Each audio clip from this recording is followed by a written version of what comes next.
और मेरे सूरवीरों कैसे हो। तो कल की क्लास में हम लोगों ने प्रेजेंट इंडेफिनिट टेंस यानी सिंपल प्रेजेंट टेंस पढ़ लिया था और उम्मीद करता हूँ सारे पॉइंट उसके समझ गए होंगे और उस से रिलेटेड अगर सिंटेक्स के कोई क्वेश्चन आते हैं वो तो आपसे गलती नहीं होगी। आज उसी में हम अगला टेंस पढ़ेंगे प्रेजेंट कॉन्टिन्यूअस टेंस।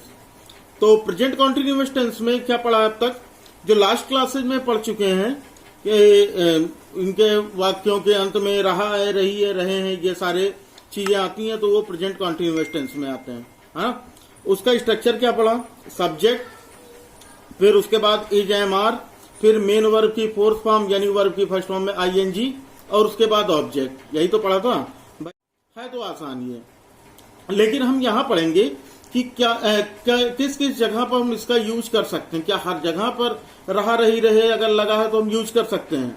बिल्कुल ऐसा नहीं होगा, क्योंकि रूल है थोड़ा सा, और आप तैयारी कर रहे हैं 11th और 12th बोर्ड एग्जाम की, तो यहाँ पर आपकी जो नॉलेज है वो होनी चाहिए थोड़ा वाइड। तो वीडियो को पूरा देखिएगा। जितने लोग आ चुके हैं वो वीडियो को लाइक कर दें और शुरू करते हैं पहले रूल से। जैसा पहला रूल अब तक आप लोगों ने पढ़ लिया होगा कि ऐसे एक्शन जो बोलने के वक्त चल रहा हो, यानी कोई भी ऐसा काम हो जो जिस समय बोला जा रहा है उस समय वो सामने चल रहा होता हो, तो उसको हम ट्रांसलेट करते हैं प्रेजेंट कॉन्टिन्यूअस टेंस में। जैसे एग्जांपल देखते हैं, अगर हमें ये कहना हो कि वे खेल रहे हैं, तो हम क्या करेंगे ट्रांसलेशन, वे खेल रहे हैं। अगर सामने ये काम हो रहा है और खेलने का काम चल रहा है तो वहां पर हो जाएगा प्रेजेंट कॉन्टिन्यूअस टेंस। तो ये हो जाएगा they are playing, they are playing यानी वे खेल रहे हैं।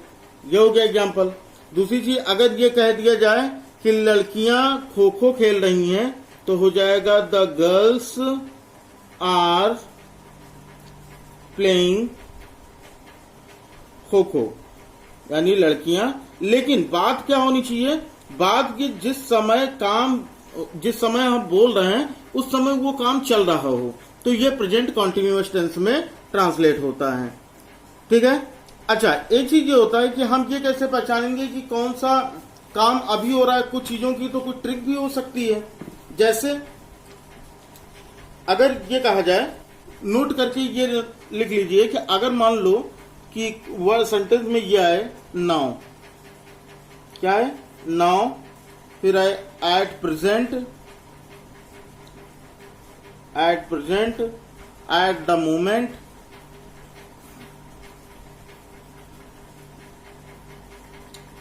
मोमेंट, उसके बाद दिस मॉर्निंग,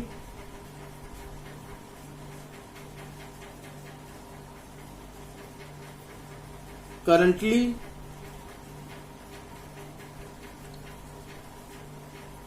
या दिस इवनिंग, इस तरह कुछ भी दिस दैट लगा के कुछ भी दिया हो। तो इस तरह की अगर चीजें आती हैं तो ये समझिए कि ये किस में ट्रांसलेट होंगे, प्रेजेंट कॉन्टिन्यूअस टेंस में ट्रांसलेट होंगे। जैसे अगर ये कहना हो कि श्रवण गुरुजी इस समय अंग्रेजी पढ़ा रहे हैं, तो क्या कहोगे कि श्रवण, भाई काम चल ही तो रहा है पढ़ाने का, तो हो जाएगा श्रवण गुरुजी is teaching English at present. बताओ, इतनी बात समझ में आई? अगर सेंटेंस जिस समय बोल रहे हैं उसी समय वो काम चल रहा है तो क्या हो जाएगा, प्रेजेंट कॉन्टिन्यूअस टेंस हो जाएगा।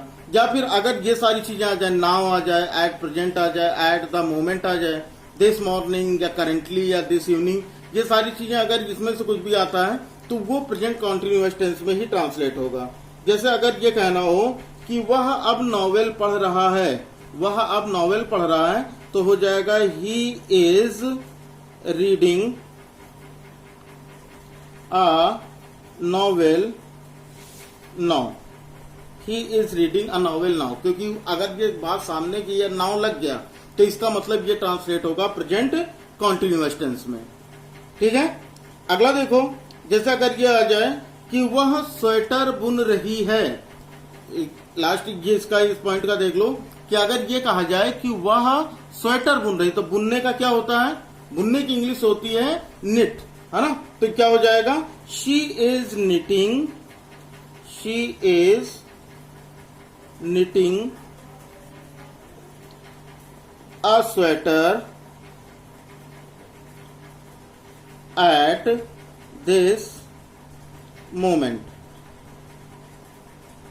क्लियर हुई बात। यहां पर हमको रटना नहीं है कि टेंस में क्या है, 5 मिनट 10 मिनट की वीडियो के हिसाब से नहीं पढ़ाया जा रहा है, ये हम पढ़ रहे हैं ताकि ये नॉलेज हमारी हमेशा बरकरार रहे और कहीं पर भी हम किसी भी पॉइंट में गलती ना करें। तो पहला रूल समझ में आ गया कि पहला रूल ये है कि अगर जिस समय बोला जा रहा है काम उसी समय चल रहा हो तो वो ट्रांसलेट होगा प्रेजेंट कॉन्टिन्यूअस टेंस में। दूसरी चीज ये पढ़ा कि अगर सेंटेंस में now, at present, at the moment, this morning, currently, this evening, इस तरह की चीजें आती हैं तो वो भी सेंटेंस ट्रांसलेट होगा प्रेजेंट कॉन्टिन्यूअस टेंस में। तो समझ गए होंगे आप लोग। चलो अगला रूल देख लेते हैं। अगला रूल ये कहता है कि अगर टेम्परेरी वर्क हो, टेम्परेरी वर्क का मतलब क्या है कि सामने ना चल रहा हो लेकिन इन दिनों चल रहा हो, सामने तो नहीं चल रहा है लेकिन इन दिनों चल रहा है ना।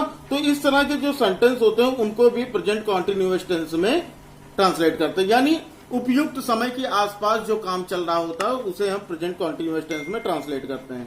जैसे अगर ये कहना हो कि मैं इस घर में किराए पर रह रहा हूं, तो क्या बोलूंगा कि I am living in a rented house. अब इसकी मीनिंग क्या होगी, इसकी मीनिंग ये होगी कि मैं किराए के मकान में रह रहा हूं, मैं किराए के मकान में रह रहा हूं, तो आई am living in a rented house. Clear हुई बात। तो इसका मतलब ये काम सामने चल रहा है, ये सामने चल रहा है क्या, रहने का, यानी इन दिनों चल रहा है, इन दिनों मैं किराए पर रह रहा हूं। सही है बात। तो आई am living in a rented house. आगे देखो, जैसे अगर ये कहना कि वह इन दिनों महाभारत पढ़ रहा है तो क्या बोलेंगे, ही इज रीडिंग महाभारत,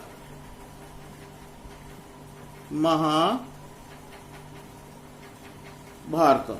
और ये बुक है तो यहां पर दा का यूज कर दो, हिस्टोरिकल बुक है तो यहां पर दा का यूज कर दो, है ना।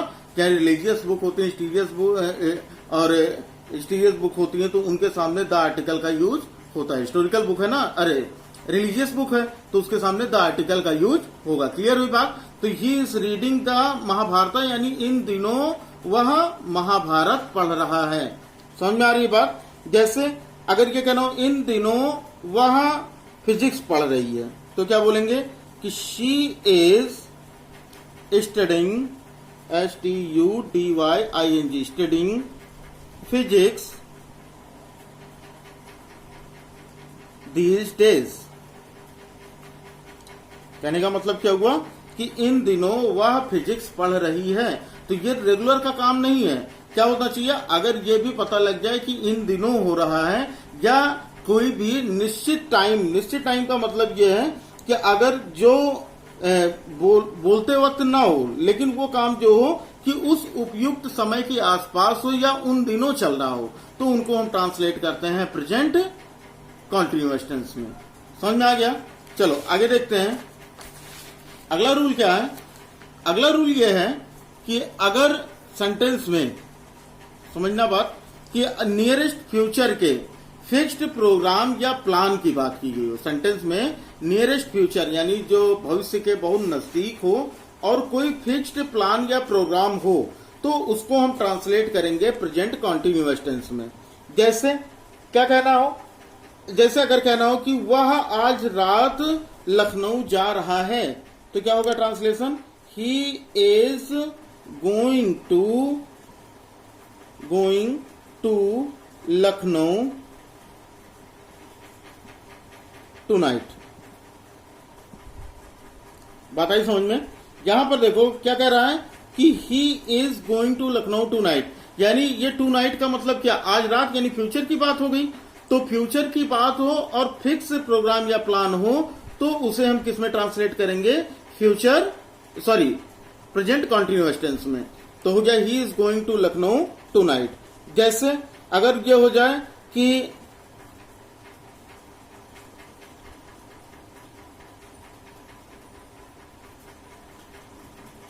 वह आज शाम गा रही होगी, सॉरी, जैसे ये कहा जाए कि शी इज सिंगिंग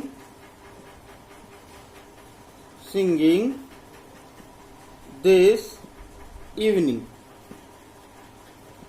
अब इसका मतलब क्या हो गया कि वह इस शाम गा रही है, कहने का मतलब इस शाम का उसके गाने का प्रोग्राम है, यानी फिक्स प्रोग्राम है, तो यानी फ्यूचर के नियरेस्ट है, तो इसलिए इसको ट्रांसलेट किया गया प्रेजेंट कॉन्टिन्यूअस टेंस में।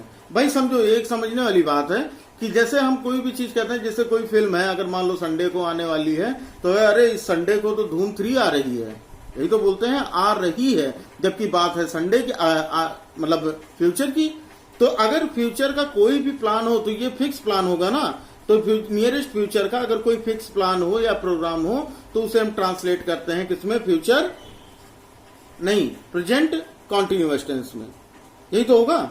आगे देख लेते हैं। एक बात ये जान लो कि ये पॉइंट है, क्या अगर इस तरह के वाक्यों में फ्यूचर का बोध हो, यानी अगर हमें कुछ फ्यूचर की जानकारी मिले और एडवर्ब ऑफ टाइम हो, क्या हो, एडवर्ब ऑफ टाइम, अगर इनका यूज हो, एडवर्ब ऑफ टाइम, मैंने कल की क्लास में भी एडवर्ब ऑफ टाइम बताया था, कुछ बता देता हूं चलो, जैसे कि टू नाइट, ठीक है, टुमारो,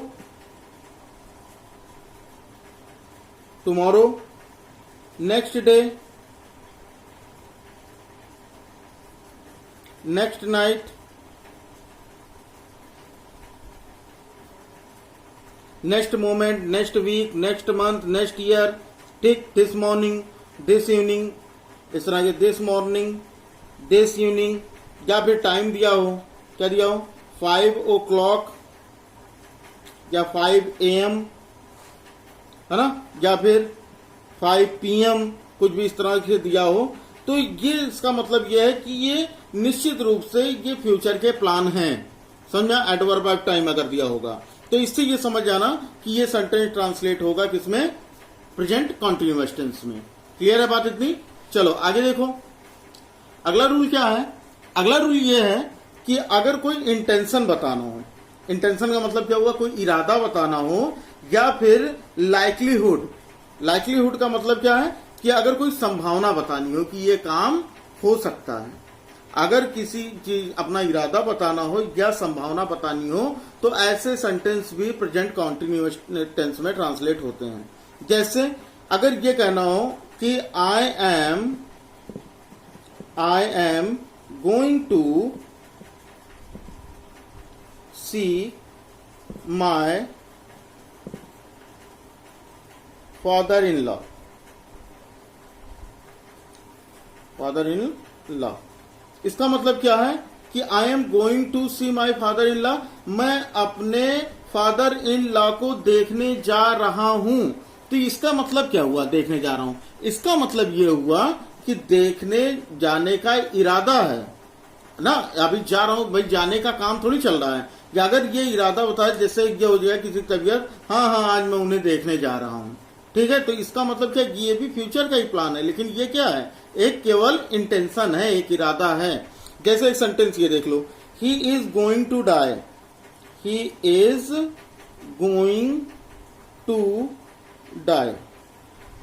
अब इसका मतलब क्या हुआ, ये हमारी संभावना है, इसका मतलब ये नहीं है कि वह मर रहा है, इसका मतलब ये है कि वह मरने वाला है, वह मरने जा रहा है, तो इसका मतलब वह मरने वाला है, तो ये संभावना है। तो जब भी इरादा होगा कि सेंटेंस में कोई इरादे इंटेंशन की बात आए या लाइक्लीहुड यानी संभावना की बात आए, तो वो सेंटेंस ट्रांसलेट होगा प्रेजेंट कॉन्टिन्यूअस टेंस में। इतनी बात क्लियर हुई? कोई दिक्कत हो बताइए। अगला रूल देखिएगा, अगला रूल थोड़ा सा ज्यादा लंबा पड़ेगा, लेकिन देखिएगा एक एक बात समझ में आ जाएगी कि कुछ ऐसे वर्ब्स हैं जिनका यूज प्रेजेंट कॉन्टिन्यूअस टेंस में नहीं होता है। अब ये चीज नहीं समझ में आती, ये वही लोग समझ पाएंगे जिन्होंने इस पॉइंट को पूरी तरह से पढ़ा है, जिन्होंने केवल ट्रांसलेशन नहीं सीखा है, जिन्होंने ग्रामर पढ़ी है, जिन्होंने सिंटेक्स के सारे रूल पढ़े हैं, तो ये चीज आज के बाद आपको आपकी सारी प्रॉब्लम खत्म हो जाएगी। जैसे ये सारे सेंटेंस देखो, see, hear, smell, notice, recognize, taste, appear, seem, look, love, hate, adore, despise, detest, like, dislike और होप, इतने सारी चीजें और बहुत सारे हैं। अगर हम पढ़ेंगे टाइम वेस्ट होगा। ये मैंने अभी क्लास के बाद आपके व्हाट्सएप ग्रुप पे आ जाएगा, और जो लोग ये जुड़े हैं और व्हाट्सएप ग्रुप से नहीं जुड़े हैं, या फिर टेलीग्राम से नहीं जुड़े हैं, या फिर फेसबुक या इंस्टा, किसी भी सोशल मीडिया से आप या मैसेंजर से जुड़ सकते हैं। लिंक आपको डिस्क्रिप्शन में मिल जाएगी, वहां पर आपको ये मिल जाएगा। आपका होमवर्क ये रहेगा कि इन सबकी मीनिंग आपको लिखनी है। आप कहां से, आपके पास डिक्शनरी हो तो डिक्शनरी से ढूंढ के लिखिए इनकी मीनिंग। ये होमवर्क रहेगा। बताने को मैं अभी बता सकता हूं, लेकिन मुझे अभी कोई जरूरी नहीं लग रहा है, ठीक। लेकिन आपके लिए होमवर्क है, ये आपको मीनिंग लिख के व्हाट्सएप ग्रुप पे आपको डालना है सारी मीनिंग। क्लियर है बात? तो ये चीजें हैं, इनका यूज अब प्रेजेंट कॉन्टिन्यूअस टेंस में नहीं हो सकता। जैसे सी है तो सी का सीइंग नहीं हो सकता, हियर है तो हियर का हियरिंग नहीं हो सकता, स्मेल है तो स्मेल का स्मेलिंग नहीं हो सकता। अब ये सोचोगे ऐसा कैसे नहीं हो सकता, है ना? ये हो सकता है। जैसे यहां पर एक्सेप्ट आया तो क्या इसका एक्सेप्टिंग नहीं हो सकता? तो समझो, ये बात थोड़ी डिटेल में बताते हैं, ठीक है। कुछ ऐसे वर्ड होते हैं जैसे, अच्छा ये चीज ये देखो कि अगर कोई वर्ड अगर आ जाए तो हम क्या करेंगे। जैसे अगर ये लिखा हो, she is knowing him very well, क्या है? She is knowing him very well. अब ये बताओ, ये सेंटेंस सही है क्या? भाई ये सेंटेंस जो है वो पूरी तरह से गलत है। ये सेंटेंस पूरी तरह से गलत है। क्यों? क्योंकि अभी अभी हमने पढ़ा कि कुछ ऐसे होते हैं जिनको, कुछ ऐसे वर्ब हैं जिनको हम कॉन्टिन्यूअस में यूज नहीं कर सकते। तो इसमें से एक नोइंग वर्ड भी है।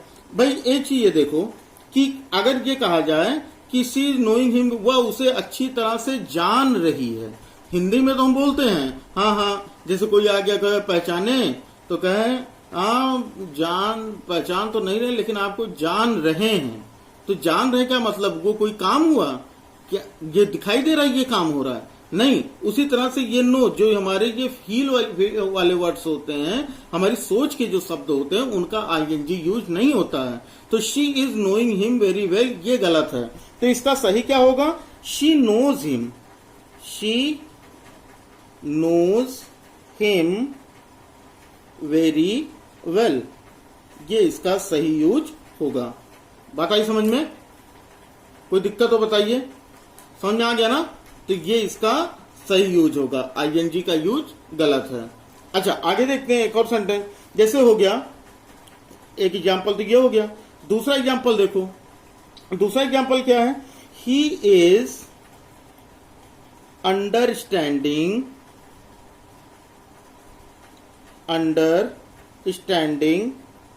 इट। अब इसका मतलब क्या है?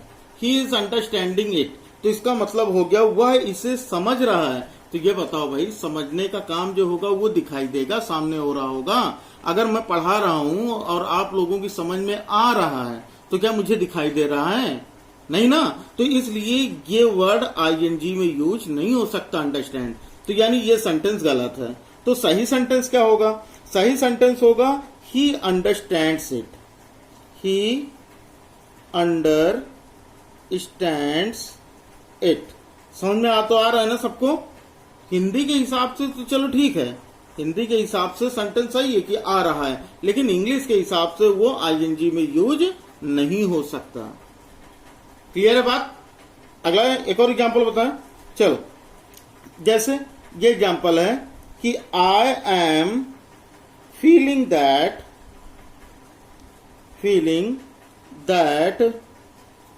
You are right. अब सेंटेंस देखो, आई एम फीलिंग दैट यानी मैं महसूस कर रहा हूं कि तुम सही हो। आई एम फीलिंग दैट, तो ये बताओ कि फील करना जो होगा, क्या वो दिखाई देगा? नहीं दिखाई देगा ना। तो इसलिए यहां पर ये फीलिंग का वर्ड फील में आईएनजी का यूज नहीं होगा। तो इसका फिर सही क्या होगा?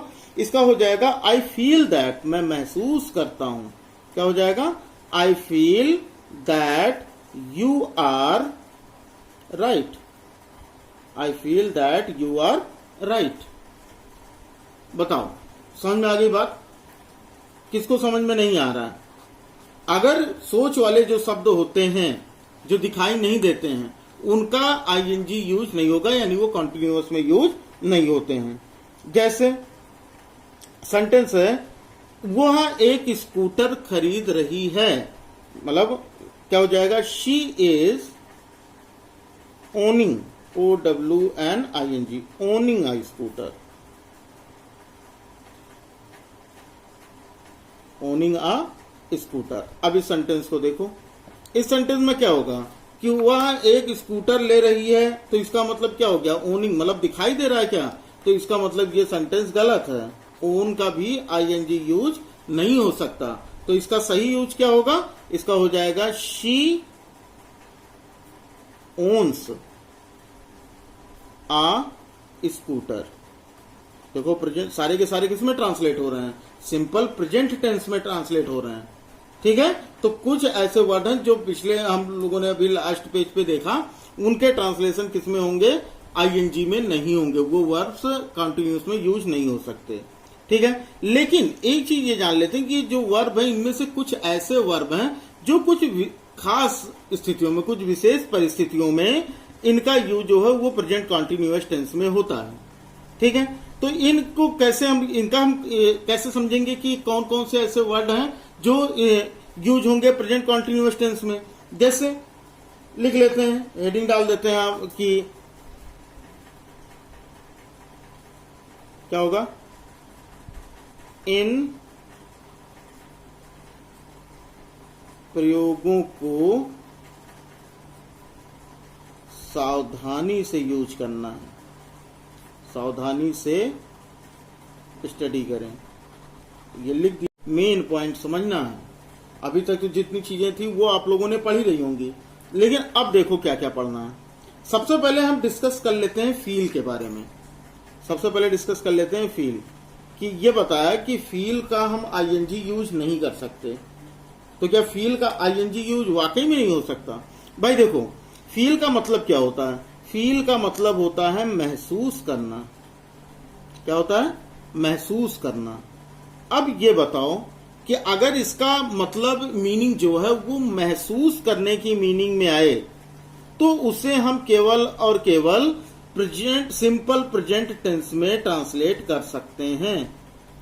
अगर फील की मीनिंग महसूस की मीनिंग में आई तो हम उसे सिंपल प्रेजेंट टेंस में ट्रांसलेट करेंगे। सिंपल प्रेजेंट टेंस हमने कल पढ़ा था, और जिन लोगों ने नहीं पढ़ा है वो आई वाले बटन पे क्लिक करके आप वो वीडियो देख सकते हैं। फिर देखो, जैसे इसका एग्जाम्पल देखो।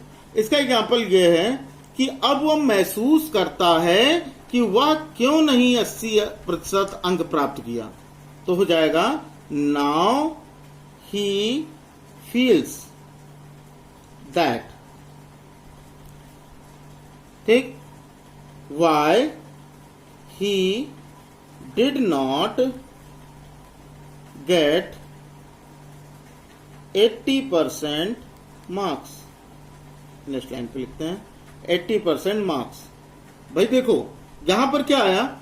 मीनिंग वह अब महसूस करता है। तो क्या कहा? जब भी महसूस करना की मीनिंग होगी, ये जैसे ही क्लियर लगे कि महसूस करना, तो तुरंत समझ जाना कि ये फीलिंग तो नहीं होगा, है ना?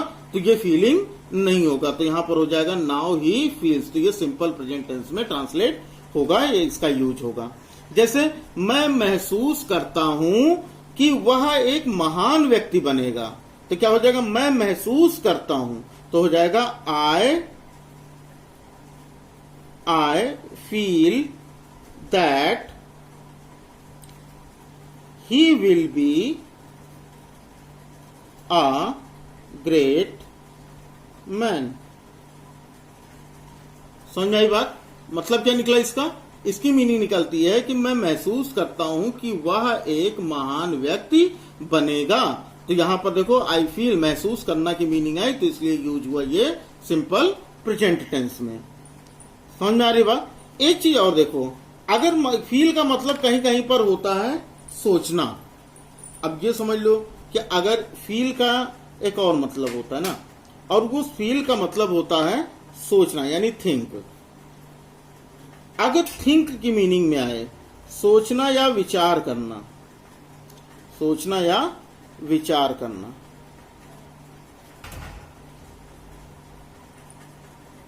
तो भी इनका यूज जो होगा वो सिंपल प्रेजेंट टेंस में ही होगा।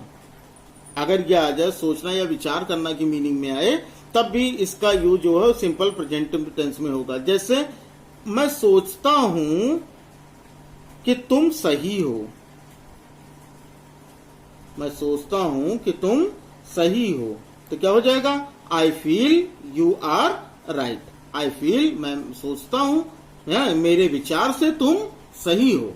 समझ में आ रही बात। तो इस तरह का अगर जैसे मुझे लगता है या मुझे लगता है कि तुम एक अच्छे विद्यार्थी हो, तो हो जाएगा आई फील, तो कॉमा लगा दो, क्या हो जाएगा? You are a good student. भाई बात समझ में आ रही कि नहीं आ रही है? बात फील के बारे में हम लोग पढ़ रहे हैं। अगर फील की मीनिंग महसूस करना या फिर सोचना या विचार करना की मीनिंग में आएगी, तो वो ट्रांसलेट होगा केवल प्रेजेंट इंडेफिनिट टेंस यानी सिंपल प्रेजेंट में। उनका कॉन्टिन्यूअस में यूज नहीं हो पाएगा, है ना, या होता ही नहीं है, हो पाएगा नहीं, होता ही नहीं है। समझ में आ गई बात। एक चीज ये समझो, जैसे अगर मान लो फील के बाद कोई एडजेक्टिव आ जाए, और कौन कौन से एडजेक्टिव हैं ये थोड़ी सी लिस्ट बताता हूं। क्या अगर मान लो कि फील के बाद एडजेक्टिव हैं, और वो एडजेक्टिव होंगे फील के बाद एडजेक्टिव के बाद एडजेक्टिव। अगर फील के बाद ये कुछ एडजेक्टिव आते हैं ना, अब एडजेक्टिव वो कौन कौन से हो सकते हैं भाई? फील के बाद अगर एडजेक्टिव आए, और वो एडजेक्टिव कौन कौन से होंगे? जैसे angry, ANGRY angry, pleased, PLEASED pleased, happy, sad, hot, cold, tense. Tense का मतलब परेशान होना। फिर रिलैक्स्ड, नर्वस, कॉन्फिडेंट। कुछ इंपॉर्टेंट चीजें बता रहा हूं। कॉन्फिडेंट, अगर इस तरह की चीजें आए, ठीक, यानी कहने का मतलब यह है कि सब्जेक्ट के इमोशन, फिजिकल या मेंटल कंडीशन को इंडिकेट किया जाए, तो वो सेंटेंस जो होंगे वो किसमें ट्रांसलेट होंगे? वो कॉन्टिन्यूअस में उनका यूज हो सकता है। यानी प्रेजेंट इंडेफिनिट सिंपल प्रेजेंट में तो होगा ही, लेकिन उन्हें प्रेजेंट कॉन्टिन्यूअस टेंस में भी ट्रांसलेट कर सकते हैं। जैसे अगर कोई क्वेश्चन पूछे, how do you feel, how do you feel. अब देखो यहां पर क्या आया? फील आया, ठीक है। तो यहां पर अगर कोई एडजेक्टिव फील मतलब कोई एडजेक्टिव आए, हाउ डू यू फील, तो क्या हो जाएगा? तुम कैसा महसूस करते हो, तुम कैसा महसूस करते हो, तो क्या लिखोगे? I feel better. आंसर में क्या दोगे? आई फील बेटर, मैं अच्छा महसूस करता हूं। बात आ रही समझ में? अगर यही क्वेश्चन इस तरह से भी पूछा जाए, how are you feeling, how are you feeling, तो इसका आंसर क्या हो जाएगा? I am feeling better, I am feeling better. अब बात समझो, क्या कह रहा है? बेटर आया, ये एडजेक्टिव, सही है ना। तो एडजेक्टिव अगर आता है तो उसके साथ हम प्रेजेंट इंडेफिनिट का भी यूज कर सकते हैं और प्रेजेंट कॉन्टिन्यूअस टेंस का भी यूज कर सकते हैं। क्लियर हुई बात इतनी? कोई दिक्कत हो तो बताइए। चलो, समझ में आ रहा है? नहीं समझ में आएगा तो आप हमसे व्हाट्सएप वगैरह पे भी पूछ सकते हैं। चलो एक और देखते हैं। अगला ये आता है कि अगर मान लो फील का यूज जो है वो टच के अर्थ में है। देखो ये भी समझो कि फील का जो यूज हो वो किसकी मीनिंग में हो, टच यानी छूने के। भाई टच करके फील करते हैं ना, टच यानी स्पर्श या छूना। या फिर एग्जामाइन यानी जांच करना, एग्जामाइन। जैसे डॉक्टर हमें जांच करते हैं तो एग्जामाइन ही तो करते हैं। अगर ये इसके अर्थ में आए तो हम इसका यूज जो कॉन्टिन्यूअस टेंस में किया जा सकता है, प्रेजेंट इंडेफिनिट में भी किया जा सकता है और कॉन्टिन्यूअस में भी किया जा सकता है। ठीक है, जैसे अगर ये कहना हो कि डॉक्टर उसकी पल्स महसूस कर रहा था, तो क्या हो जाएगा, जब नाड़ी चेक करते हैं धमनियां, तो यह हो जाएगा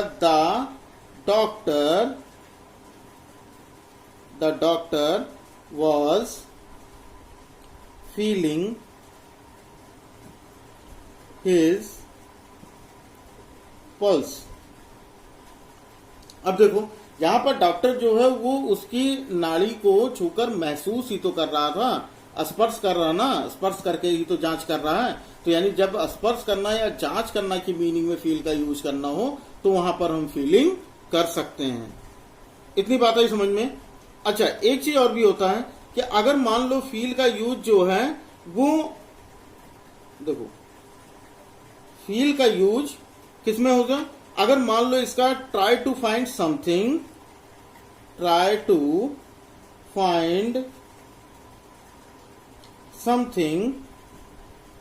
बाय टचिंग। कहने का मतलब क्या है कि अगर कोई भी चीज ऐसी हो जिसको स्पर्श करते हुए उसको पता करने के लिए, यानी स्पर्श करते हुए किसी चीज का पता लगाने की कोशिश करने के लिए, स्पर्श करते हुए यानी छूते हुए किसी चीज का पता लगाने की कोशिश अगर करने की मीनिंग में आए तो वहां पर भी हम फील की फीलिंग कर सकते हैं। जैसे अब सेंटेंस ये देख लो, जैसे ये कहना हो कि she was feeling for the electric switch in the dark.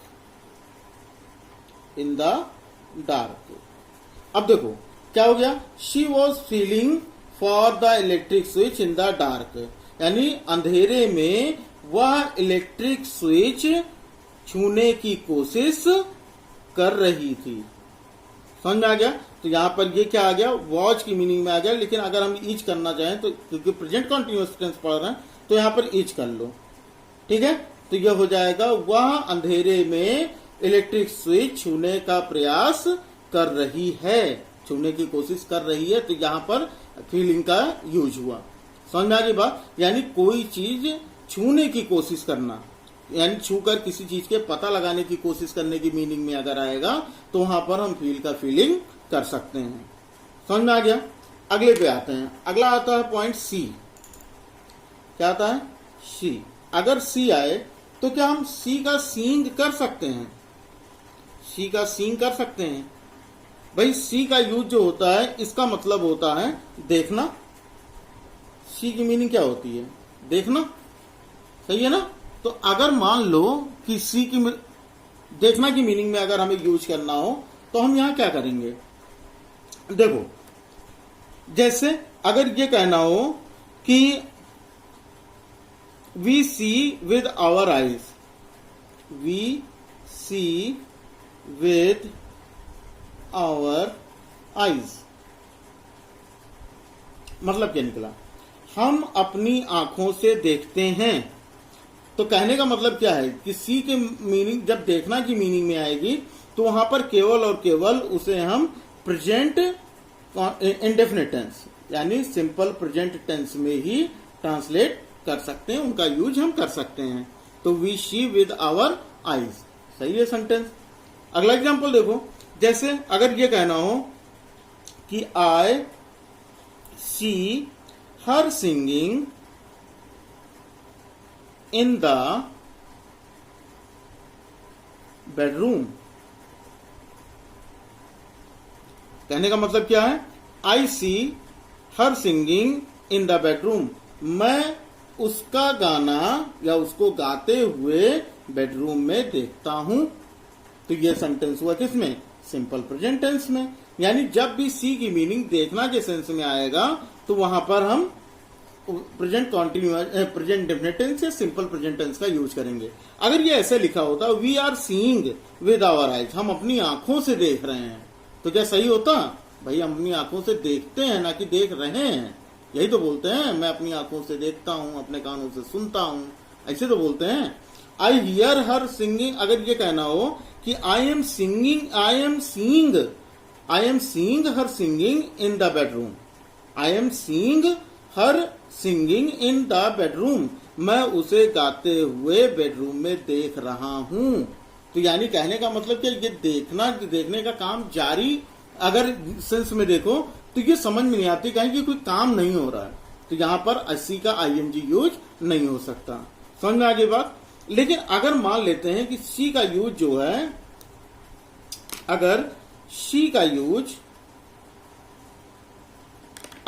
Use मिलना की मीनिंग में हो, यानी मीट बाय अपॉइंटमेंट,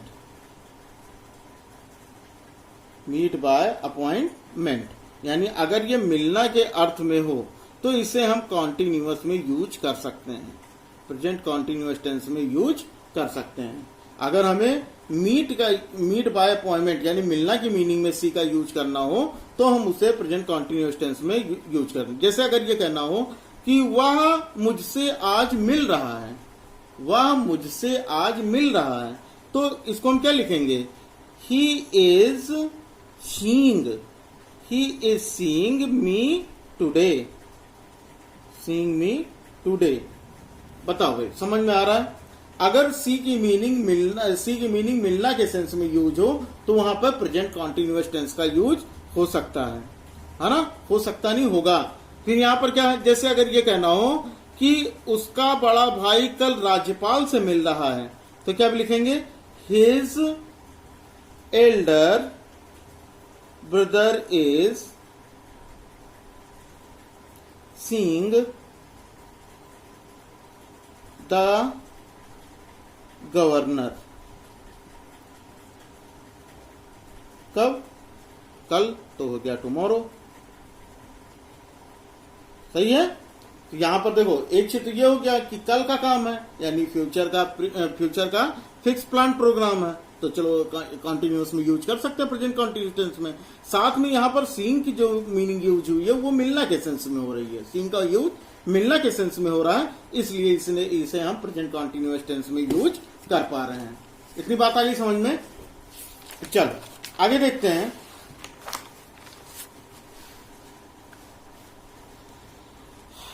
अगली मीनिंग में क्या आता है कि एक वर्ड आता है जैसे हियर।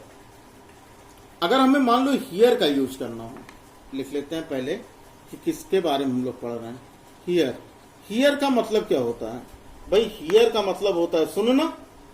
अगर हियर का मतलब सीधा सीधा सुनना के सेंस में हो तो उसे हम ट्रांसलेट करेंगे सिंपल प्रेजेंट टेंस में, यानी प्रेजेंट इंडेफिनिट टेंस में। समझ में आई बात इतनी।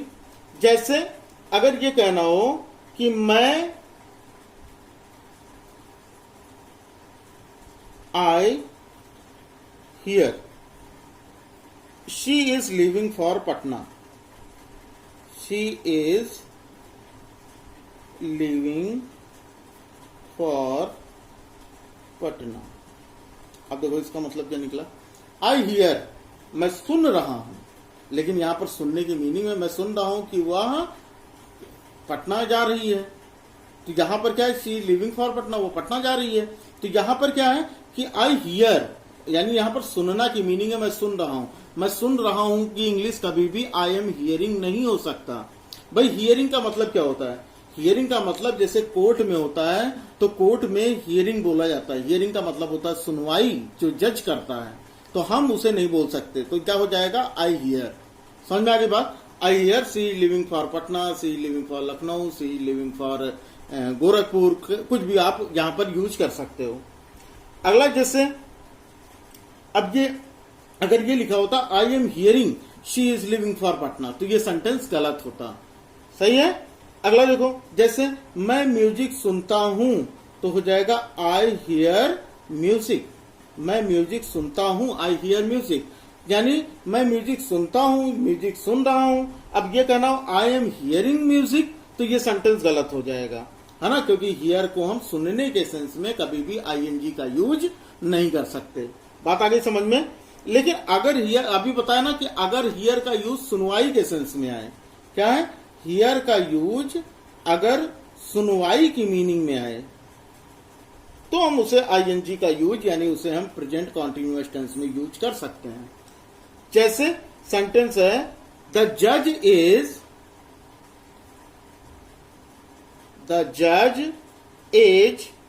Hearing the case. Hearing the case, तो इसकी मीनिंग क्या होगी? इसकी मीनिंग होगी कि जज यानी न्यायाधीश मुकदमे की सुनवाई कर रहे हैं।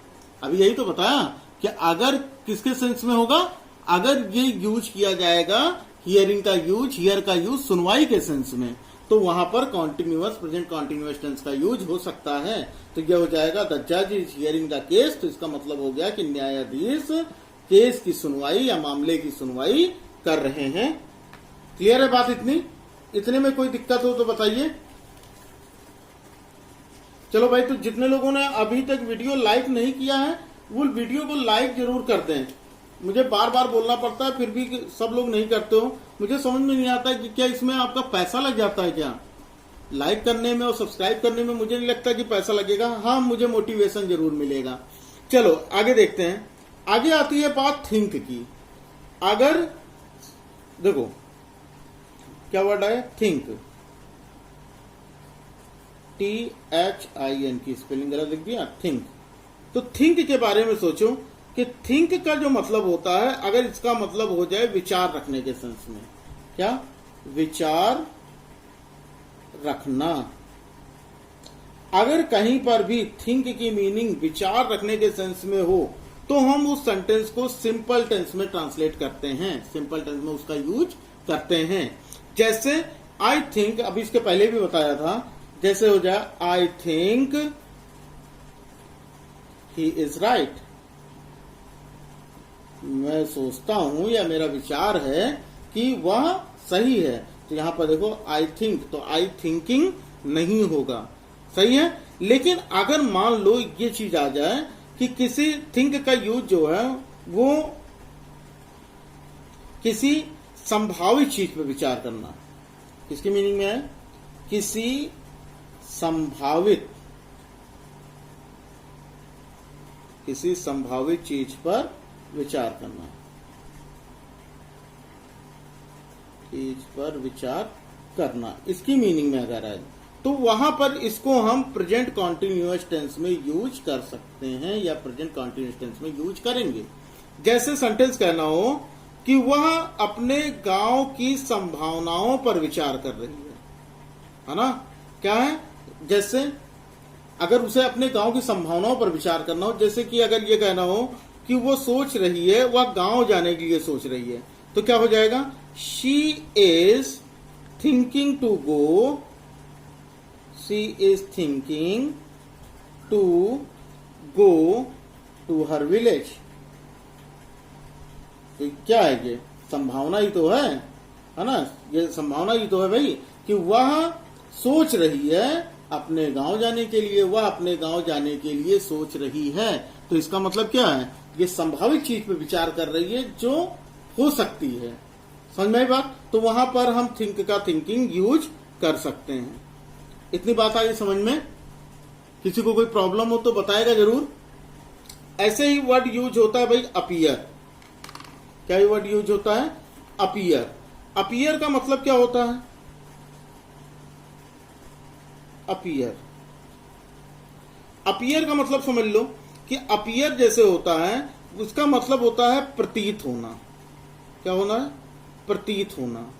तो अगर प्रतीत होने की मीनिंग में आए तो उसे सिंपल प्रेजेंट टेंस में ट्रांसलेट करते हैं। अगर प्रतीत होने की मीनिंग में आए तो सिंपल प्रेजेंट टेंस में ट्रांसलेट करते हैं। जैसे the sum appears to be easy. इसका मतलब है कि यह सवाल आसान प्रतीत होता है या आसान मालूम होता है, तो यहां प्रतीत होने की मीनिंग में आए, इसलिए यहां पर अपीयर्स का यूज हुआ। लेकिन यही चीज अगर ये प्रकट होने की मीनिंग में हो, अगर यही अपीयर का यूज जो है वो प्रकट होने की मीनिंग में हो, प्रकट होने की मीनिंग में, तो उसको उसमें हम प्रेजेंट कॉन्टिन्यूअस टेंस का यूज करेंगे। जैसे क्या हो जाएगा, the moon is appearing in the sky. तो इसका मतलब क्या निकला कि चांद आकाश में प्रकट हो रहा है। ठीक है, तो यहां पर प्रकट होने की सेंस में अगर आता है तो वहां पर हम अपीयर का अपीयरिंग कर सकते हैं। बात आ रही समझ में? कोई दिक्कत हो बताइए। ऐसे ही अगर ये कहना हो कि कोई नेता है, कोई अभिनेता है, वो दर्शकों के सामने आ रहा है, तो इसका मतलब ये प्रकट होने की मीनिंग में होता है। तो वहां पर भी हम क्या कर सकते हैं, वहां पर हो जाएगा the main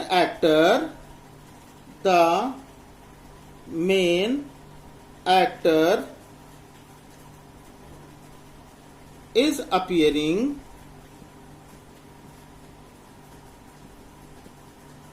before the spectators। मतलब क्या निकला कि जो मुख्य अभिनेता है वो दर्शकों के सामने उपस्थित हो रहे हैं या दर्शकों के सामने प्रकट हो रहे हैं। इतनी बात आई समझ में। एक चीज और भी होता है, ये भी जान लो कि अगर अपीयर की मीनिंग प्रकाशित हो, किसी चीज के प्रकाशित होने की मीनिंग में आएगा, तो भी वहां पर उसका यूज क्या होगा, प्रेजेंट कॉन्टिन्यूअस टेंस में होगा। जैसे ये कहना हो कि वे अपनी नई पुस्तक प्रकाशित कर रहे हैं, तो हो जाएगा he is appearing his new book. क्या हो जाएगा, he is appearing his new book. Clear है बात। आज मैंने एक कम्युनिटी में एक क्वेश्चन पोस्ट किया था और वो क्वेश्चन था this flower is smelling well. अब देखो स्मेल के बारे में समझ लो भाई। स्मेल अगर आए, स्मेल कहां कहां हो सकता है। देखो स्मेल का मतलब क्या होता है, स्मेल का मतलब होता है सूंघना, है ना। अगर स्मेल के मतलब यह है महकना के सेंस में अगर आता है, अगर महकना के सेंस में आया, स्मेल अगर महकना के सेंस में आए तो वो ट्रांसलेट होता है सिंपल प्रेजेंट टेंस में, यानी प्रेजेंट इंडेफिनिट टेंस में। जैसे ये कहना हो कि फूल महकता है, तो क्या हो जाएगा, या फूल महक रहा है तो हो जाएगा द फ्लावर स्मेल्स स्वीट या नाइस। सही है, तो ये सेंटेंस सही है। लेकिन जो मैंने कम्युनिटी में क्वेश्चन दिया था कि द या this flower is smelling sweet, तो ये सेंटेंस पूरी तरह से गलत है। बात आ गई समझ में। यानी स्मेल अगर महकना की मीनिंग में आया तो वहां पर उसे हम केवल सिंपल प्रेजेंट टेंस या प्रेजेंट इंडेफिनिट टेंस में ही ट्रांसलेट कर सकते हैं। लेकिन अगर इसकी मीनिंग आए कि जैसे नाक से सूंघने की आवाज है, सूंघने की आवाज, तो ये कौन सी आवाज होती है, सूंघने की आवाज। ऐसे सूंघते हैं, आवाज आ रही है क्या, है ना। तो नाक से सूंघने की आवाज है, या फिर नाक पे सटा के सूंघा जाए, नाक पे सटा कर सूंघना। अगर ऐसा कुछ हो तो वहां पर हम स्मेल के लिए स्मेलिंग का यूज कर सकते हैं। जैसे ये कहा जाए कि he is smelling the flower, he is smelling the flowers, he is smelling the flowers. तो यहां पर ये सेंटेंस सही है। इसका मतलब क्या हो जाएगा कि इसका मतलब ये हो जाएगा कि वह फूल सूंघ रहा है, चाहे वो नाक पे सटा के सूंघ रहा है या आवाज के साथ सूंघ रहा है। ऐसे करके, या फिर नाक पे सटा के फूल को सूंघ रहा है, तो वहां पर यह हो सकता है he is smelling the flowers, यानी अगर इस तरह कुछ आता है तो ये प्रेजेंट कॉन्टिन्यूअस टेंस में ट्रांसलेट होगा या इसका प्रेजेंट कॉन्टिन्यूअस टेंस में यूज होगा। ऐसे ही टेस्ट का यूज होता है। ठीक है, अब ये सारी चीजें पढ़ लीजिए, क्योंकि अगली वीडियो के लिए फिर इंतजार न करना पड़े कि अगला वीडियो आए तो पूरे ये क्लियर हो। एक ही वीडियो में सारी चीजें मैं क्लियर कर दूंगा। टेंस नहीं, टेस्ट, TASTE, टेस्ट। तो टेस्ट के बारे में भी भाई आप लोग जानते हैं। टेस्ट का मतलब क्या होता है? टेस्ट का मतलब होता है स्वाद, है ना। टेस्ट का मतलब होता है स्वाद। तो अगर टेस्ट का स्वाद देना की मीनिंग में आ जाए, स्वाद देना इसकी मीनिंग में अगर आ जाए, तो यहां पर यूज होगा केवल सिंपल प्रेजेंट टेंस का, यानी प्रेजेंट कॉन्टिन्यूअस टेंस का।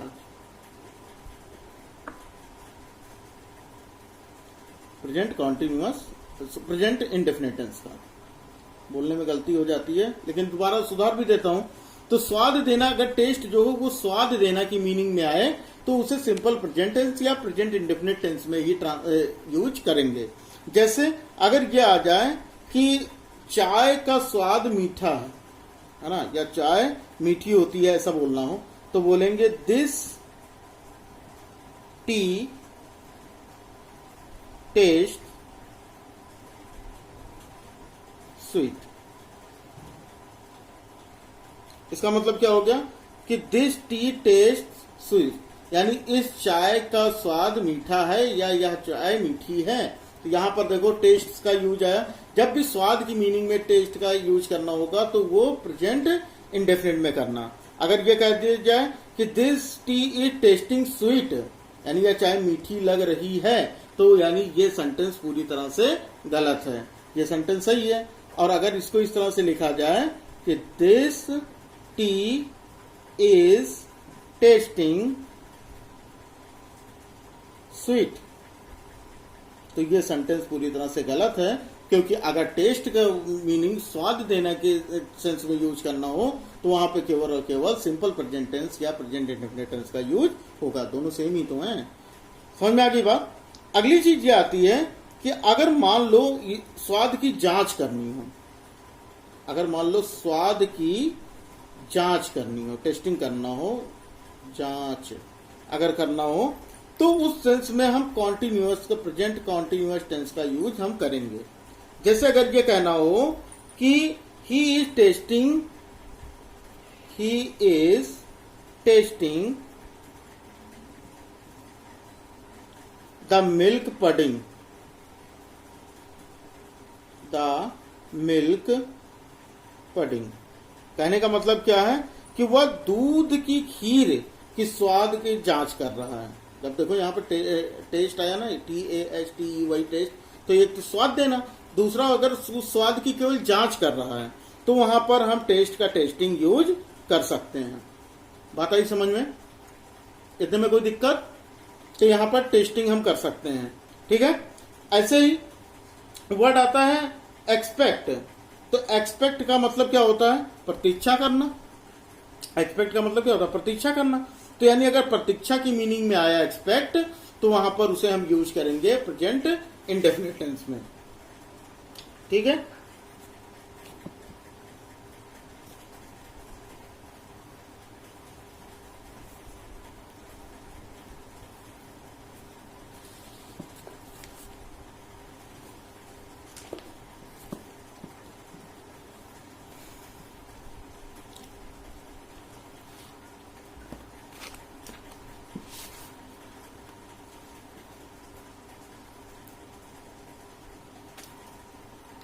अगला देख लो भाई, लुक। लुक, तो लुक का मतलब क्या होता है? अगर लुक का जो यूज है वो देखना या निगाह डालना की मीनिंग में हो, लुक का यूज देखना या निगाह डालना, यानी एक नजर डालना, अगर इसकी मीनिंग में हो, तो वो हमेशा यूज होगा सिंपल प्रेजेंट टेंस में। ठीक है। जैसे एग्जांपल देख लो। जैसे अगर ये कहना हो कि यह लड़की सुंदर है या सुंदर दिखती है, तो क्या हो जाएगा वह लड़की? तो दैट गर्ल लुक्स ब्यूटीफुल। इसका मतलब क्या हो जाएगा कि वह लड़की सुंदर दिखती है। तो यानी देखना या निगाह डालना की मीनिंग में अगर हमें लुक का यूज करना हो तो वो सिंपल प्रेजेंट टेंस में होगा। लेकिन एक चीज ये होता है, कुछ ऐसे वर्ब होते हैं जैसे कि लुक फॉर, देखना लुक फॉर, तो लुक फॉर का मतलब होता है किसी चीज की तलाश करना, तलाश करना, ठीक है। लुक इनटू, अगर लुक इनटू का यूज है तो उसका मतलब होता है ध्यान से समझना, ध्यान से समझना, ठीक है। उसके बाद आता है लुक ऑन, लुक ऑन, तो इसका मतलब क्या होता है कि क्षण भर के लिए, एक पल के लिए देखना, क्षण भर के लिए देखना, क्षण भर के लिए देखना, ठीक है। तो अगर इस मीनिंग में आए तो इस मीनिंग में हम प्रेजेंट कॉन्टिन्यूअस टेंस का यूज कर सकते हैं। जैसे अगर ये कहना हो he is looking for his mobile phone, he is looking for his, देखो ही एग्जाम्पल देख लो भाई, थोड़ी जगह बची है, तो he is looking for his mobile phone. इसका मतलब क्या हुआ, इसका मतलब हुआ कि वह अपना मोबाइल फोन तलाश कर रहा है। समझ में आ गई बात। तो look for, look into, look on, सबकी मीनिंग देख लो, तलाश करना, ध्यान से भटकना और क्षण भर के लिए देखना। तो ये अगर आते हैं तो इनके लिए प्रेजेंट कॉन्टिन्यूअस टेंस का यूज होगा। एक चीज चलते चलते ये भी बता देते हैं कि अगर कोई भी सेंटेंस जिसमें इंक्रीज या डिक्रीज की बात की जाए, कोई चीज लगातार घट रही है या बढ़ रही है, तो उसमें भी प्रेजेंट कॉन्टिन्यूअस टेंस का ही यूज होता है। जैसे अगर ये कहना हो कि उसका स्वास्थ्य धीरे धीरे इंप्रूव हो रहा है, तो बोलते हैं हर हेल्थ इज ग्रेजुअली इंप्रूविंग। समझ में आ रही बात, लिख नहीं रहा हूं, क्या सुन लीजिए क्या होता है, हर हेल्थ इज ग्रेजुअली इंप्रूविंग। अगर ये कहना हो कि धीरे धीरे सब्सक्राइबर बढ़ रहे हैं, तो क्या हो जाएगा, the number of subscribers is increasing. बात आई समझ में। यानी कोई चीज अगर घट रही है या बढ़ रही है लगातार, तो उसके लिए भी प्रेजेंट कॉन्टिन्यूअस टेंस का यूज होता है। तो उम्मीद करता हूं कि पूरी तरह से ये टेंस आपको समझ में आ गया होगा। जो आप 5 मिनट में पढ़ के खत्म कर देते हैं, उतनी बातें यहाँ पर आपको कंप्लीट करने में तकरीबन 1 घंटे लग गए। तो इसका मतलब कि टॉपिक ये काफी बड़ा था और चीजों को समझने में टाइम लगता है। तो जिन लोगों ने वीडियो पूरा देखा है उन लोगों को सारी चीजें समझ में आ गई होंगी। और कल से जो क्वेश्चन पूछे जाएंगे कम्युनिटी में यूट्यूब पर, वो आप जो रूल पिछले पढ़ चुके हैं, वर्ब सब्जेक्ट वर्ब एग्रीमेंट के साथ में प्रेजेंट इंडेफिनिट टेंस, साथ में प्रेजेंट कॉन्टिन्यूअस टेंस, इन चीजों को ध्यान में रखते हुए सेंटेंस के करेक्शन करने की कोशिश कीजिएगा। ठीक है, तो चलो फिर आज के लिए इतना ही रखते हैं। और जो लोग अभी तक वीडियो ने, जिन लोगों ने लाइक नहीं किया, वीडियो को लाइक कर दें। और जो लोग चैनल पर नए हैं वो चैनल को सब्सक्राइब कर बेल आइकन को जरूर प्रेस कर दें, ताकि हमारे हर वीडियो की नोटिफिकेशन उन्हें मिल सके। और जो लोग व्हाट्सएप, फेसबुक, इंस्टा या फिर टेलीग्राम से जुड़ना चाहते हैं वो जुड़ सकते हैं, लिंक उनका डिस्क्रिप्शन में दिया गया है। वहां पर बहुत से बच्चे हैं जो आपस में डिस्कस कर मैथ में और इंग्लिश के चीजें सॉल्व कर रहे हैं। तो आप भी आइए, जुड़िए और देखिए वहां पर पढ़ने में कितना इंटरेस्ट आ जाएगा। तो चलिए फिर मिलते हैं कल एक नई क्लास के साथ। तब तक जय हिंद, वंदे मातरम।